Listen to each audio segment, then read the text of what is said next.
देवाय तस्मै नमः।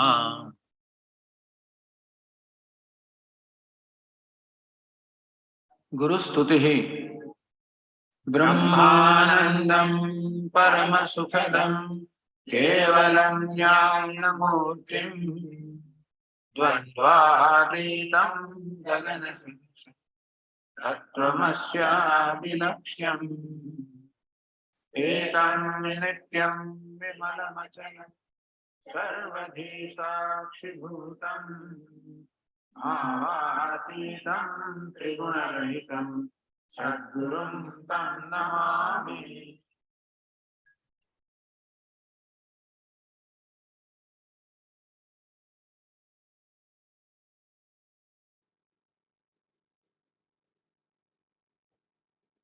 ॐ नारायणः परो व्यक्तात् अण्डमव्ययसम्भवम् अण्डस्यान्तस्त्रिमे लोकाः सप्तद्वीपा च मेदिनी।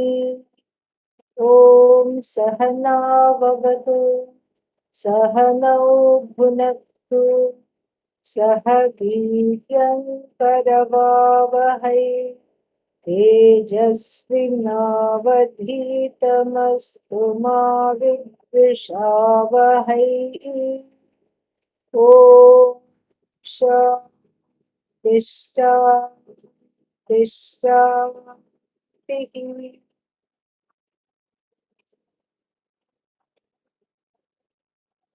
We are in the middle of a very fruitful discussion of what does it take to be the jnani that the Upanishad describes, that which is reiterated also in the Bhagavad Gita. And this is not a discussion that is abstract, that is out of reach, because we don't want that kind of a discussion that is out of reach. If this status of the jnani is out of reach for the common people, maybe just 1 out of 1 million can become a jnani, then there is no point in studying these verses. We can go straight to chapter 3. Forget about this. The concluding set of verses, there is no need to talk about them. Why? Because this is just some kind of an abstraction. This is just for some accidentally it happens. And so there is no need to study this. But that is not the spirit of Arjuna's question. Arjuna's question of wanting to discover the jnani, to ferret the jnani out, is not just so that he can put the jnani on a pedestal and worship the jnani. No.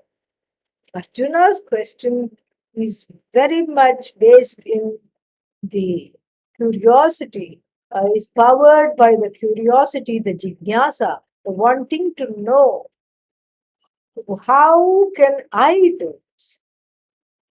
So we are looking at these verses as sadhana, practices that lead us to this understanding, baby steps that one can take to let go of what is called jivatvam, jivaness. And what is this jivahood, jivaness? Jivaness is raga dvesha, strong preferences and prejudices, some of which you don't even know exist. And then jivaness is fear. Jivaness, fear means it's not just, oh, I'm afraid of cockroaches. Not that kind of a fear. Fear for life itself. Kind of a survival-based primal fear that one most of the time suppresses by becoming very busy and surrounding oneself with all kinds of people, situations, things, and projects, so that one does not have to look at this fear. So that is so raga, dvesha, desire, fear. And then jivaness is also sorrow. What is this sorrow? Sorrow which may be felt or which we feel is connected to my surroundings, is connected to my external situations. And then that is easy to point out. Of course, you are the cause of my sorrow, somebody can say. If you did not exist, I would be very happy because, that's easy to point. However, we know that even if that person did not exist, the sorrow would be there. Why? There'll be some other person who behaves just like that person, and there will be bugging people. If there are no bugging people, bugs are always there to make one unhappy. So this is in some way or the other, one is sad. Which Swamiji always used to say, only the sad person can become sad. It's not that, that's actually, even though it looks like it looks like something that is difficult to understand, there is a lot of truth to it. Only the sad person can become sad. Means what? That there is this sorrow centered on the I. And the sorrow that is centered on the I attracts to itself other sources of sorrow, because the other sources of sorrow only serve to reiterate what is already there and what is already taken to be the norm. So first I have to recognize that there is a sorrow centered on the I. And one. Second one, and that sorrow is not real. That's the second thing. No matter how real it may seem, I have to cultivate, to develop the Shraddha, the trust pending the understanding that this is not as real as it seems. This does not ultimately have a hold over me. This cannot really affect. This cannot and does not have a say over the truth of who I am. This we have to have that understanding. And so this is jivaness. Jivaness, that there is sorrow centered on the self is common. That is a common trait of jivahood. But that I take this sorrow to be integral to who I am, and that I am not willing to part with it. This is the problem. This is exactly the problem. And the addiction to sorrow. How can anybody be addicted to sorrow? Come on, this is so counterintuitive. But everybody knows what I'm talking about. There seems to be this clinging, this cloying feeling, because there is an identification with sorrow. And if that were not there, Bhagavan Krishna would not have felt the need to say in the 6th chapter, yoga, karma yoga, and yoga, for meaning the preparation for this knowledge, is dissociation, conscious dissociation from association with sorrow. The fact that that is said itself shows that there is a kind of a timeless, if you will, a timeless penchant for keeping this sad person alive. Then we have to ask the question, why am I keeping? Why is this addiction there? What purpose is being served by keeping this sad person alive?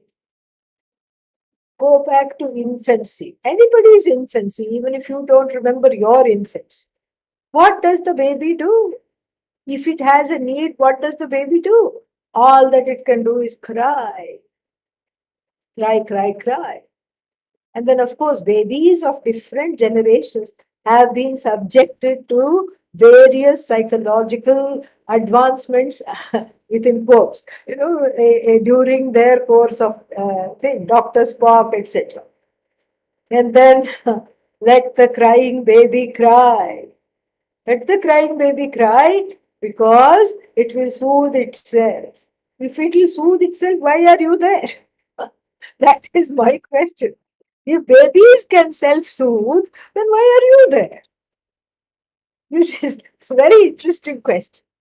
If babies are supposed to soothe themselves and hug themselves and sing themselves a lullaby and make themselves feel safe and tell themselves this fear that I'm feeling, I'm 3 months old, but the fear that I'm feeling is not real, then what for are you there?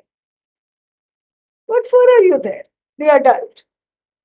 And so this is, all these kinds of practices collectively, is at the crux of the so-called addiction or the clinging to the sorrow. Maybe we shouldn't call it clinging. It's more of the penchant for keeping the sad person alive.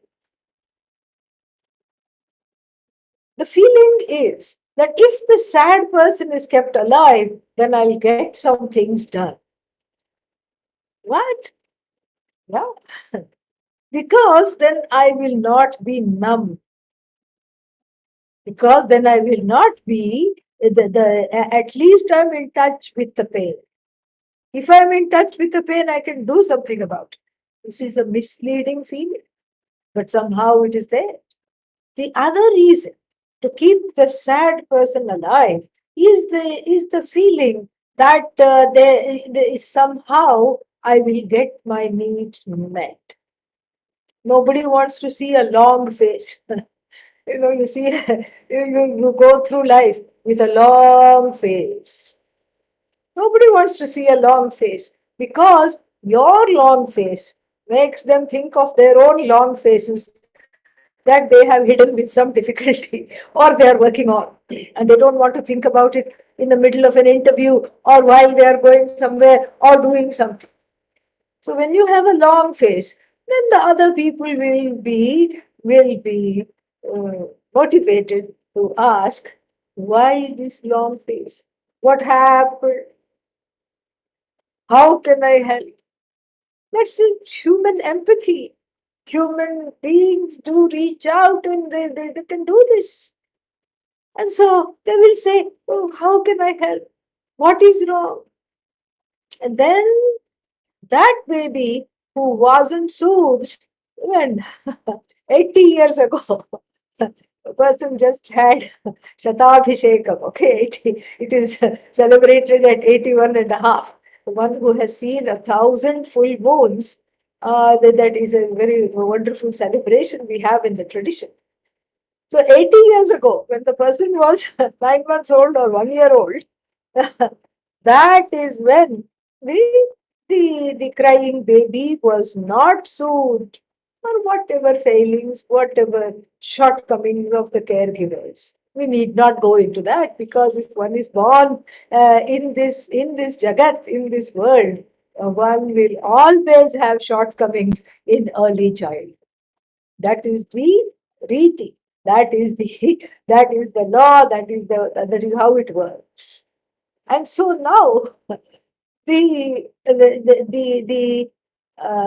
wanting this attention through drawing everybody to the sorrow works only for a certain extent.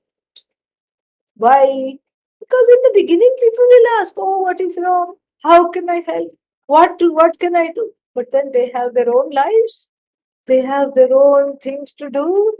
They have their own places to go, people to see. They have their own sorrows to attend through various other mechanisms that they may have had. They have their own situation. So, therefore, what do? Nothing. They go away. And for the jiva who is addicted to this aspect of jivaness, of keeping the sorrow alive, they have the additional burden of finding new people. Why? Because the old ones are no good. No good. Been there, done that. Gone to them and they don't listen. Because one has become a chronic long face. An acute long face, okay, people will attend. The chronic long phase, this desire for attention is not going to be met with a lot of enthusiasm, especially from one's regular circle. So then we have to look at what is behind the impetus for keeping this sadness alive. There is this there can be two trajectories. One is a certain kind of a hopelessness. This sorrow will never ever ever ever go. So what's the point of trying to even do this? And this becomes a self-fulfilling promise. I am convinced that this sorrow will never ever go. And so therefore what? Therefore, there is this there is the mindset. It affects the mindset. And when the mindset is affected, the kind of actions ensuing from that mindset is also affected. I mean, think of two scenarios, very simple, mundane example. Two people are applying for a job. She thinks she will get it, or maybe she doesn't think she'll get it. She thinks she has a fighting chance. She's qualified. She has gone to gone the extra mile to get the degrees. She has read up about the company that she's going to apply and interview, perhaps get an interview. She has some confidence. Whereas he is really still floundering. He just wonders, why should I apply? Because the last time I applied, I didn't get this. The time before also, I didn't get this. So all chances are I won't get it. Well, I'll put the application, but then I'm sure I won't get this. How will that mindset, I will never ever get this job, affect the filling out of the application form? And the interview process, if by some miracle the person is called for an interview, how will it affect? Think about this. It's so evident. It's very, very evident. And same situation happens with the mindset that this sorrow, this fear, whatever emotion, the core issue, I will never, ever, ever, ever, ever be able to get rid of this. This is all the ingredients that constitute jiva-ness. Actually, the N in the ness should be substituted by M, New Paninian Sutra. So, Jiva ness becomes what? Jiva mess. Okay, yeah, because that's what it is. Jiva ness is nothing other than a big mess called the Jiva, the alienated, jaded, faded individual, full of sorrow, doubt, and fear, and unfulfilled and unfulfillable desires, which again are the cause of sorrow, because all of this loops into one thing, into another thing, into the third thing. Then, so that is one trajectory. The sorrow is difficult to address because one convinces oneself somehow there is this mindset of hopelessness, and so the hopelessness attached to the sorrow will not let one dissociate from association with sorrow, to put it in Bhagavan Krishna's words. Then it can also take another trajectory. Sorrow is there. Sometimes both these trajectories are true. Sorrow is there because I want to be saved. There is a savior wanting to be saved psychology. That is not something that is unique. In fact, everybody has it. If one says, if you are saying, I don't have it, I would suggest, please sit with it a little more. Please sit with that a little more. Because everybody has it. This is a residue from babyhood, from all the times that one wasn't rescued. One was left to one's own devices, or one was left in harm's way. Maybe the parent did not know that the child was in the harm's way, or perhaps it was apparent to the parent, but still they could not or chose not to do anything about it. All this is comes, is like a becomes a very core desire. The core desire in the human being is to be somehow saved, waiting for something. Saved means it's not just like some person will come and pull me out. That's a literal understanding. Waiting to be saved means there is there is always some kind of a magical thinking. Something will change.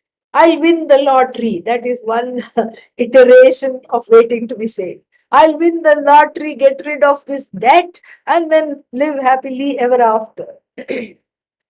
This is also waiting to be saved. Or something will change. Where? In the primary relationship in which I am, and where I'm not valued, where I am always disregarded and disrespected.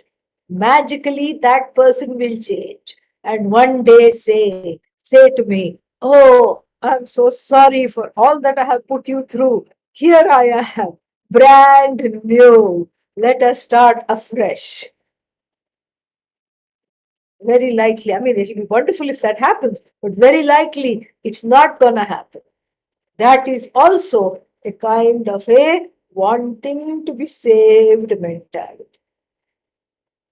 And then if I have this particular thing, I'm okay. If I have this particular job, I'll be okay. If I have this kind of a house, I'll be okay. If I can just, and some people think this also, if I can just capture the guru and make them move into my hometown, I'll be okay. And this is this is all this magical thinking. What will the guru say? Lead your own life and let me lead mine. Okay, and so that is exactly how the thing is. And so these are all ways in which the wanting to be saved mentality comes out, and that behind that wanting, in front of that, let me restart. To keep this wanting to be saved alive, this is codependently linked with keeping that sorrow alive. Because as long as this sorrow is alive, I have a fighting chance to look at all the ways in which I can be saved. And so these are all the ingredients of jiva-ness. Few more we can add. What constitutes jiva-ness? In fact, we should have it. And how to overcome it. We can have a retreat just on this. Yeah. We can have a retreat just on this. There's so much to talk about. And we can at least, if not a whole retreat, we can have a talk on this, a total talk on this. So then the other one is doubt. Doubt means distrust, naturally. And doubt means in fact, we again go to the Bhagavad Gita. Beautiful verse. Samshayatma vinashyati. The one who is an embodiment of doubt, one whose mind is fraught with doubt, and one who has identified with such a mind, meaning he is a avatara of doubt. She is an avatara of doubt. Such a person comes to grief. Vinashyati. Such a person is as good as destroyed. So the sorrow and the doubt are connected intimately. Why? Because of there was no rescue.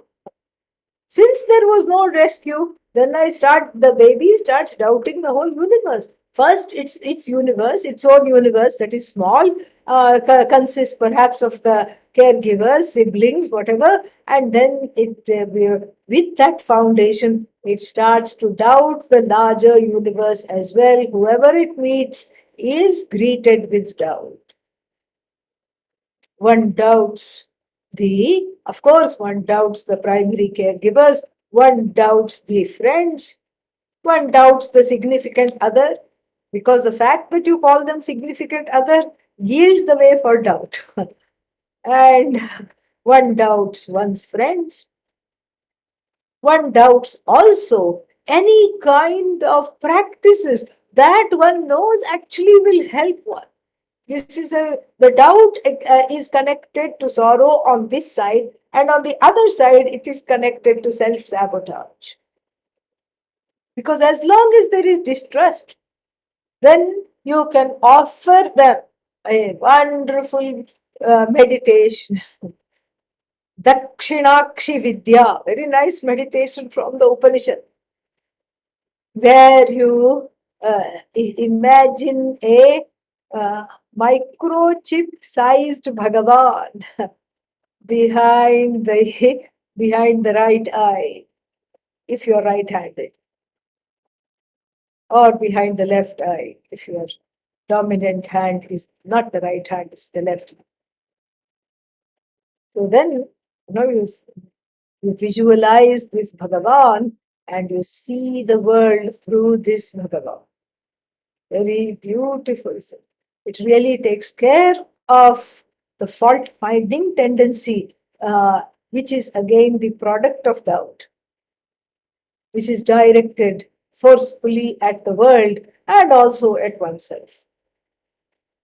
So this uh, this visualization is given as an antidote, a parihara, an upaya, a remedy.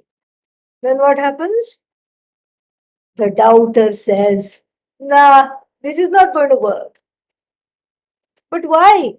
I just know myself, and this is not going to work. All right. That's why there are many other kinds of visualization in the Upanishad.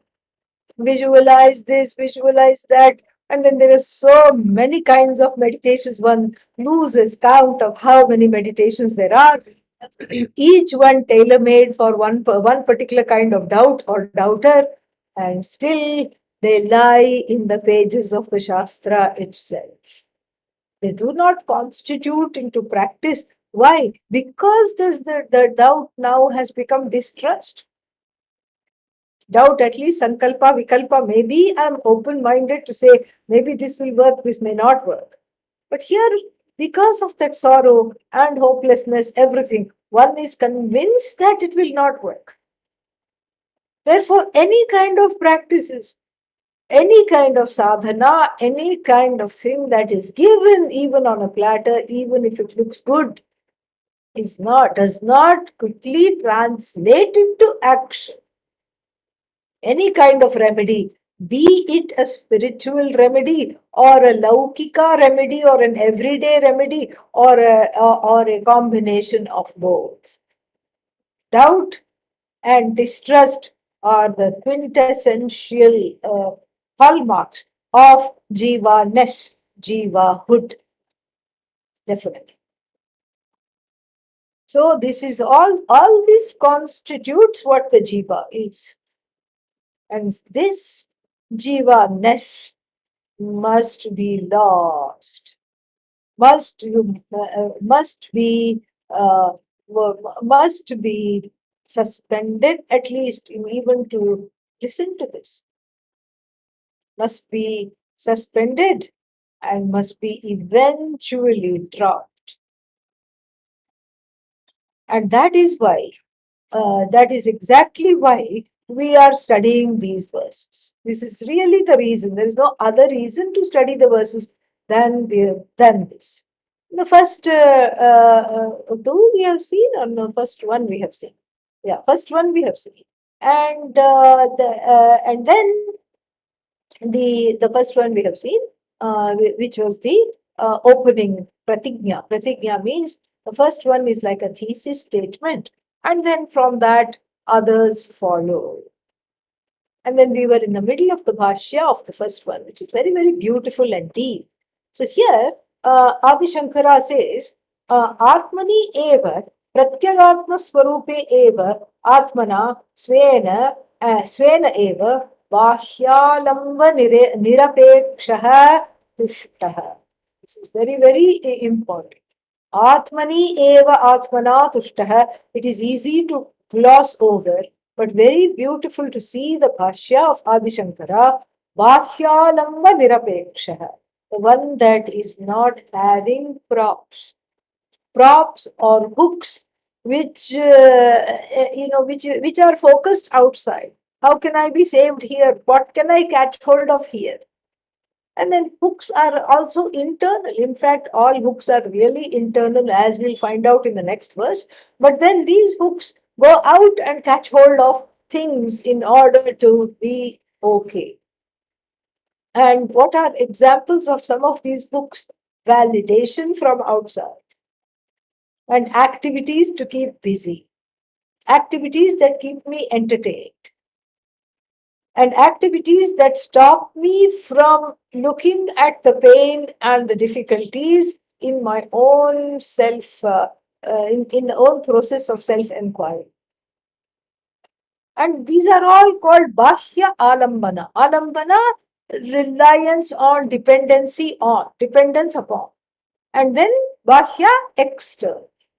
External means everything, where one is so connected with everything that that provides a respite and a distraction and or a distraction from all kinds of things, which is really an inside job to clear through yoga, through therapy, through meditation. So many practices are through journaling, through drawing, through taking walks in nature, whatever it is, through cultivating an attitude of gratitude. And this is a practice that even medical doctors are recommending these days, at least in India.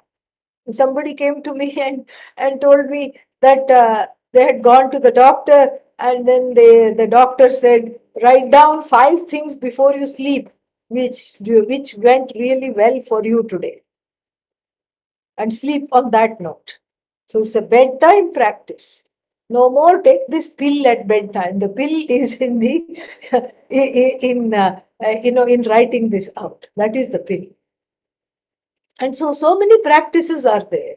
The and so as one catches hold of these practices, it is easier to drop the focus on the external.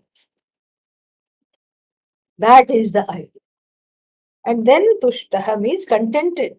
Paramartha darshana amrita rasalabhena anyasmat alam pratyayavan.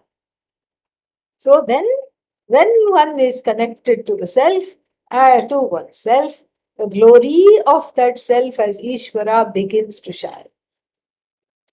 And one cannot be connected to the self unless one disengages from all that one is hooked into and all that hooks into one, because it goes both ways. Dysfunctionality goes both ways.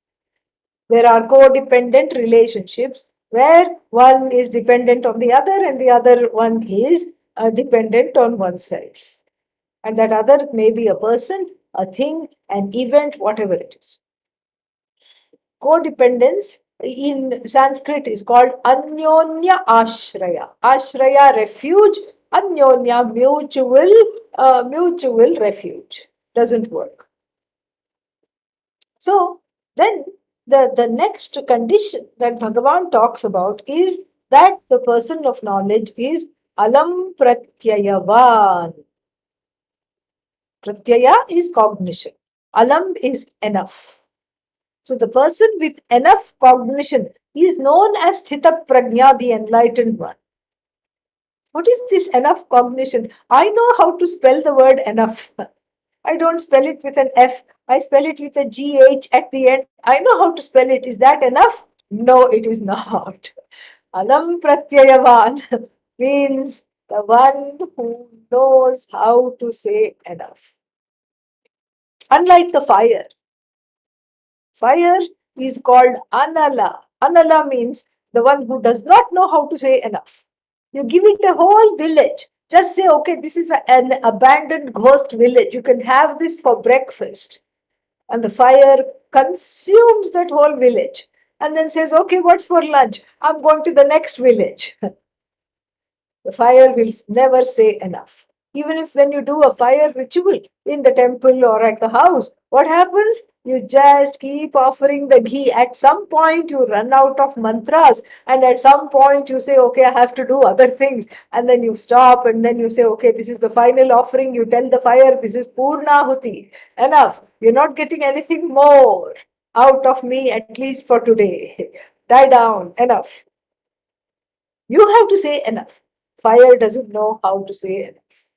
So too the fiery desires, the raga dveshas, they are like a conflagration. They burn everything around you and they burn you from within because it's you burn out trying to fulfill them. And so alam pratyayavan, very beautiful word. Alam pratiti, yasya, that is alam pratyayava. The one who has the cognition, it is enough. So what is enough? Enough with regard to anything. Whatever you have is enough. No, but it is not enough. It will never be enough. It will never be enough. It will always be little more, a little more this here, a little more that there, everything just a little more. And the little more is okay. You can say, okay, I can take a little more. But that little more becomes little more, some more, more. And the teaching of the Bhagavad Gita is what? Less is more.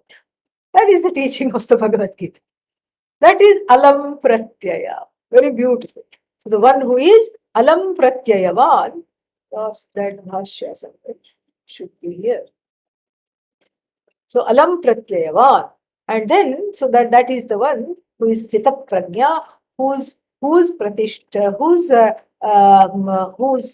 atman atma vivekaja prajna, whose knowledge based on, born of the discrimination between the atma and anatma, viveka, the discrimination between the permanent and the impermanent, and following the permanent means dropping the impermanent. That is the person vidvan tada uchyate.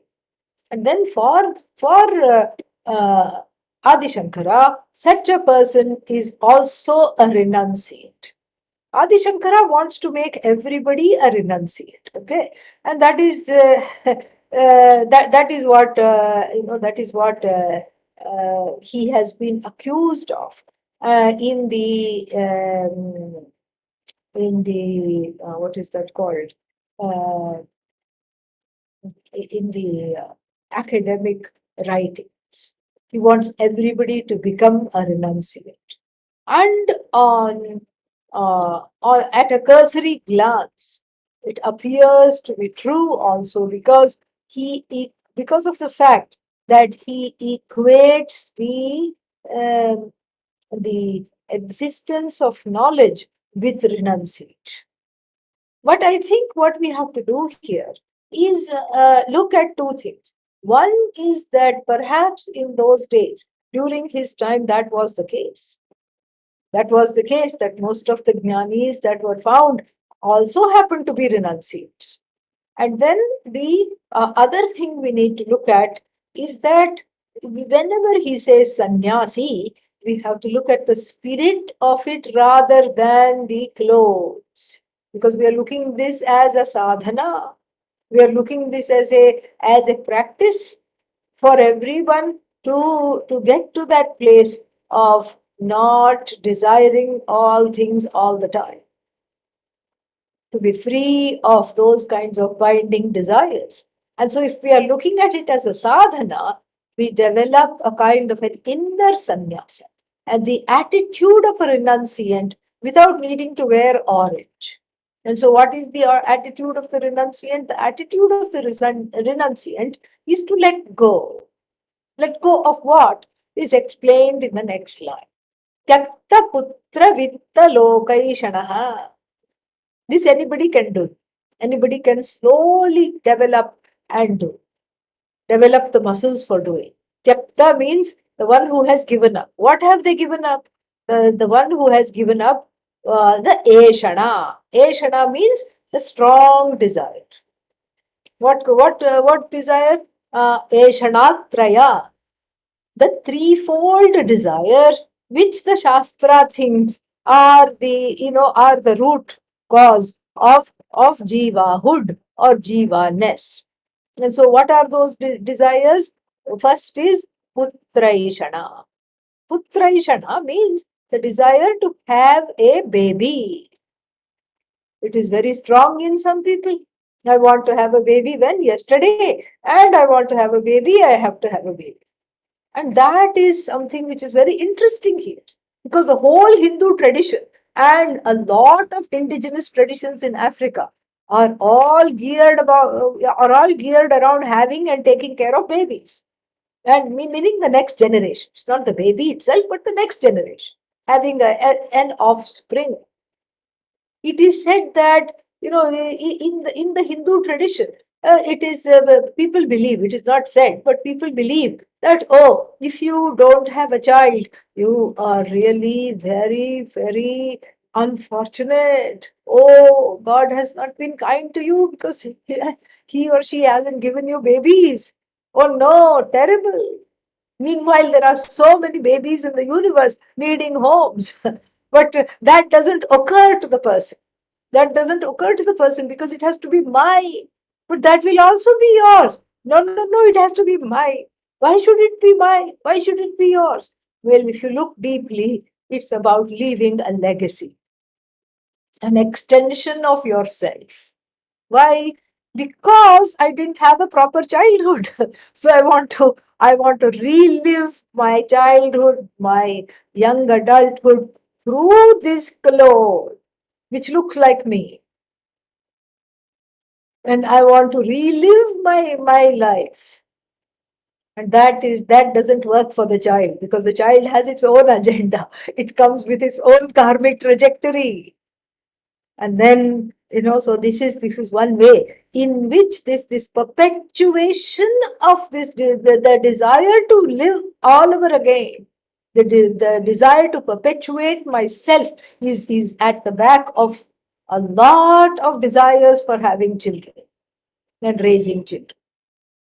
And then, and some people make do with pets. In a way, it's, I think, less of a commitment. So some people make do with pets, and the pet is the child, and then so that is, that also comes under putraishan. If you are one of those people who say, I never had a single maternal or paternal instinct in my life, then think about the pets. Okay, think about the pets in your life. That is another way to fulfill the longing to have something to that needs you. That is another reason to have a child. Something helpless that is relying on you, that is barking for food, or what do the cats do? Meowing for food, and then you have to be there to feed it, and then so that is there behind. That is also a kind of putraishana. And then another kind of putraishana is having a gaggle of people always around me who are asking for advice. That is also putraishana. Even though you don't see it, but that is there. Having some people always who are looking up to me, who call me, like, oh, what should I do now? What should I do later? After this, what to do? What if it doesn't do? What if it doesn't work? So sometimes these people, they employ themselves, self-employed, another meaning. They offer themselves as as some like an advisory body who are going to be, giving a lot of wonderful advice to all kinds of people. They offer themselves up, and then what? Then that's all it is. You are self-employed, meaning you you take care of other selves who are in need, and that's how you find your employment. That's how you spend your day. And then you have a coterie of people who are yes sayers. This is also putraishana. And if supposing somebody is a teacher of anything, Vedanta or high school or anything, doesn't matter. That also is a kind of a, there also one has to be very careful of putraishana.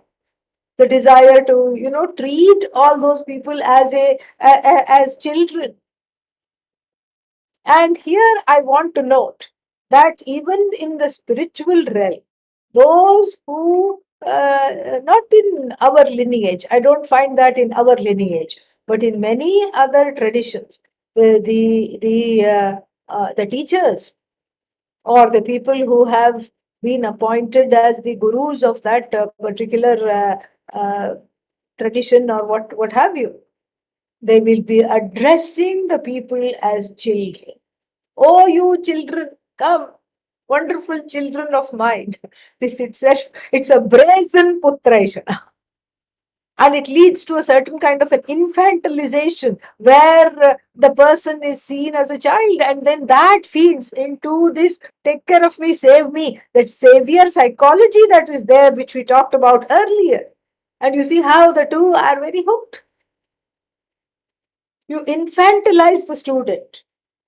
That is something which is, which is coming from this unresolved, I might add, putraisha. So you see, this is really not about wearing orange at all. This is about really sitting with oneself and thinking, why am I depending on the next generation? Why am I wanting to infantilize all the people who come to me for advice? Why am I wanting something small and helpless to have and to hold? What is it that is saying about me? That is something to do. Oh, so you are saying it is wrong to have children. No, it's not about wrong or right. It's the Eshana. Even with the children that you already have, the Eshana means that binding desire for that must not be there. To make the child an extension of you must not be there. That has to be cleaned up. And so, even though in the Hindu tradition there is a big premium for having children, and but what the Shastra says is something which is very beautiful. The Shastra says if for some reason you did not have a child, that couple, the childless couple, is actually very blessed, because that could be their last birth. Why? Because instead of all the work that is going in taking and the number of years that it takes to raise a child, in that time they can be raising their own inner children, integrating them into the adult, and then studying Vedanta in that time. So that is also there, but not many people know this about the Shastra. So then, so that's the first Eshana, first desire, and that should be that should so the one who has tyakta means the one who has given up that desire. So you have to be very carefully see. You have to carefully see putraishana. We can't gloss over, because it's not just about having children. It doesn't apply to me. And meanwhile, the person has a menagerie of animals in their house. We see this in the news all the time. That the animal welfare people raided one house after the neighbors complained and found 72 dogs and 106 cats. Okay, I may be making up the number, but it was close to that. Okay. And what kind of a house? Did they have acres of land for the dog to run? No, it was a 2-bedroom flat, an apartment. In this, all where the people lived, I don't know. And of course, it was just squalor and filth, and animals malnourished, and then fighting with one another, fully stressed, because having to occupy these tiny spaces. And so that is also, a very sad, dysfunctional way of putraisha, keeping on collecting, hoarding, wanting. And then the next Eshana is also the next desire that is talked about, which is a no-no for a sannyasi or a sannyasi-like person or a sannyasi wannabe, meaning internal tyaga, no, not karma sannyasa, but internal tyaga. Internal tyaga. Karma phala tyaga. That is the sannyasi we are talking about, not karma tyaga. The person is doing the karma, but letting go of the results of action for sacrificing the results of action on the altar of self-growth and inner maturity, emotional growth. That is the person. The second desire that one has to be very wary of is vittaishana. Vittaishana. Vittam means wealth, money. And especially with all these banks failing and people are, it's going to be 2008 and oh, this bank fell and that bank failed and what about the stocks and what about the bonds and everything. That's why they're called stocks and bonds, because they bind you and they make you take stock of your life. That's why they're called stocks and bonds, I suppose. So all these things one is just, worried about. I tell you, money has to be protected from itself. This is a very good example that we are seeing. What kind of security can money offer if you have to protect it?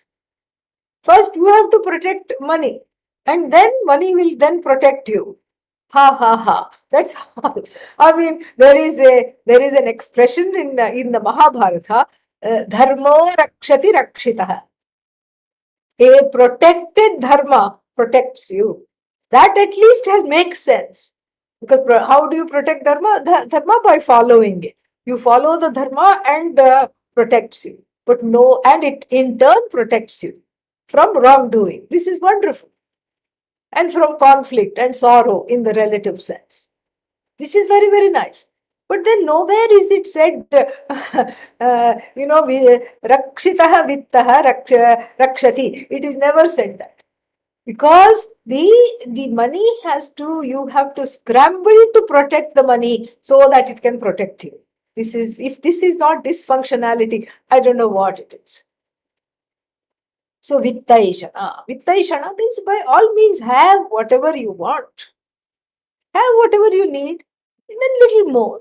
But then we look around and we don't see the weaver bird who has made an elaborate nest, and now time has come for it to migrate south or wherever it goes.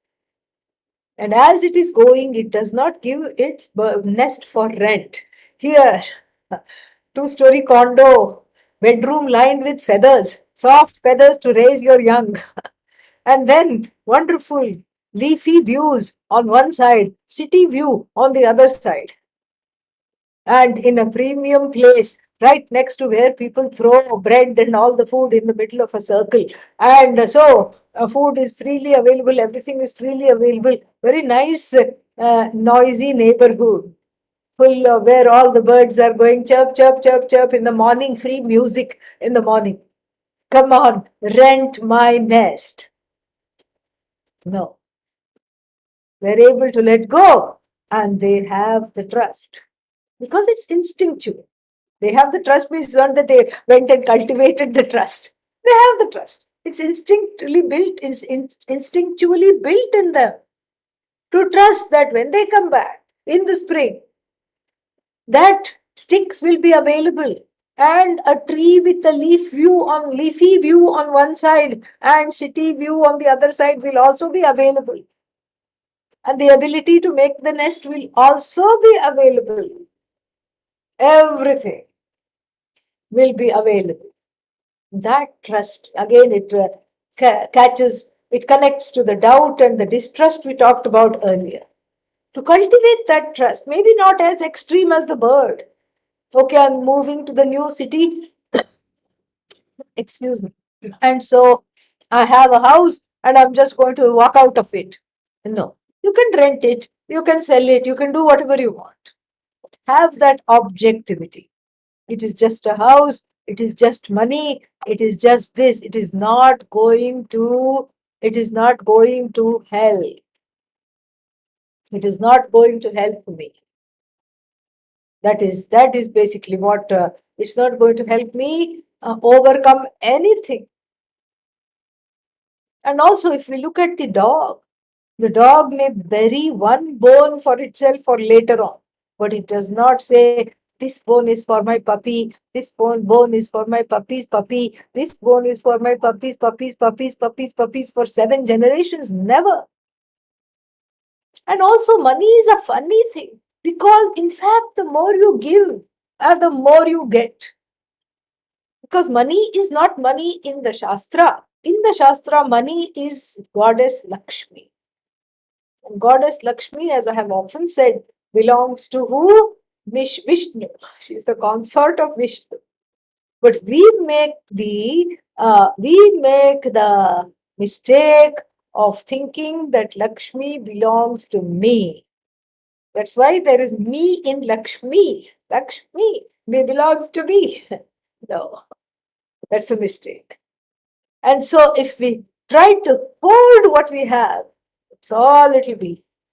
It'll stagnate. It'll stagnate and wither away. But the more you give, more you get. And besides, there is also a kind of a karmic nature about the wealth that one is supposed to have. So if you hold it, that's all it'll be. If you give it away, it's at least in circulation, you get back again and again. Each time you get back, you feel happy. That is the way of the life. So that's the next desire, Vittaisha. Then that Vittaishana includes anything that is an investment, anything that is you buy it in order to make more, like houses, real estate, all these things come under Vittaishana. Then final desire that one has to interrogate and then cultivate vairagya towards, cultivate dispassion towards, is Loka Eshana, Lokaishana. Loka means various fields of experiences. Wanderlust. Wanderlust in the here and wanderlust in the hereafter. Hereafter also there is wanderlust. Oh, Indra's heaven looks very nice. I think I should pay a visit. What should I do here in order to go there? Oh, Pitraloka, the loka of the celestials, the departed ancestors. Looks very nice. How to get there? In this life, I'm insecure. So let me just think of afterlife and then reserve a place there. And you will find a lot of unscrupulous people allowing you or wanting to help you reserve the place. Give $25,000, one person said in Atlanta, and then I will make sure that you will go to heaven. I'll do this yajna, etc. And then what happened? The person is now behind bars. That's what happened. And then lots of complaints were lodged, and he was caught in defrauding the people. And then this is Lokaishana, afterlife lokas, and even in this life there are many lokas. That's why the Mundakopanishad says Parikshya Lokan Karmachita. This is talking of both lokas in this life, which need to be interrogated as a source of security, and lokas in the next life also, which need to be interrogated as a source of security, because neither of the lokas means various places and things of that look attractive, alluring. Neither of those lokas can save you. And so therefore what? So the wanderlust, I have to go here, I have to look at that. And then sometimes people disguise the wanderlust in the form of a pilgrimage. I'm only going to temples. And so what? I'll go here, I'll go there. It is wanderlust disguised. That is also wanderlust in a way disguised. No, but one is convincing oneself, oh, I'll go get punya. That is also a kind of a vittaishana, because if you have to go to a loka means it's some temple somewhere. If you have to go to get punya, that means what? That means that there is a sense of insecurity and incompleteness there, centered on the I. So you have to go here, you have to go there, I have to get this, I have to get that. And by going there, I'll become somebody else. What I need is the seaside, and I'll just go to the seaside because I have to go there in order to get this. Oh, so you are telling me I shouldn't even go on holiday. Go on holiday, but come back to yourself. That's the idea.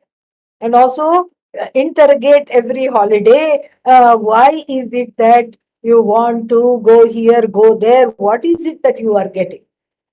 Go on the holiday from the objective.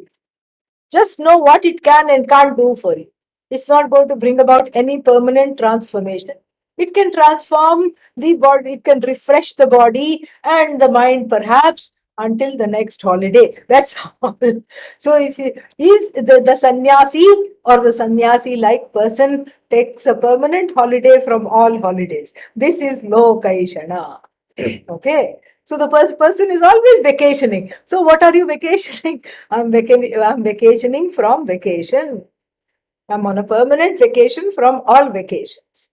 That is the idea. We'll close here, except there's a question. Putraishana, the binding desire to have a child. If everybody decides to do so, will it not put a stop to all the souls waiting to reincarnate? Very nice question.